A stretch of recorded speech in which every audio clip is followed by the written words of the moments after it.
This is how to make Greek yogurt. The yogurt maker I use has a 1500 milliliter capacity. It keeps the milk at the right temperature to grow the yogurt culture and cools the mixture after the yogurt is formed. The best part about this machine is it acts like a refrigerator, storing the yogurt at a food-safe temperature. I transfer the freshly made yogurt to a fine mesh sieve style Greek yogurt maker to drain off the excess whey.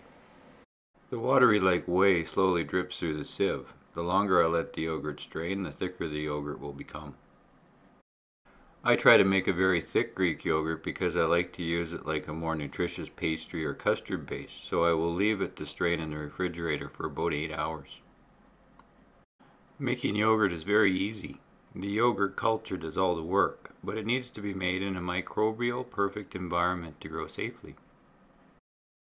All of the utensils used and the container need to be kept clean and sanitized to avoid the other microbes that cause foodborne illness to be introduced into this perfect growing environment.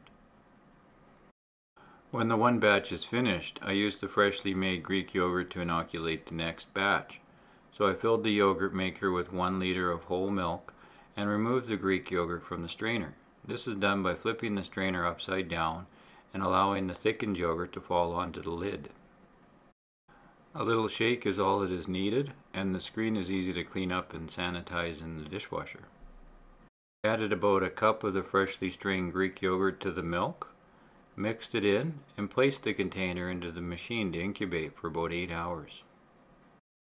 I transferred the remaining Greek yogurt to a mason jar. Freshly made Greek yogurt has a delicate flavor that will develop into a sharper tang as the yogurt matures in the refrigerator.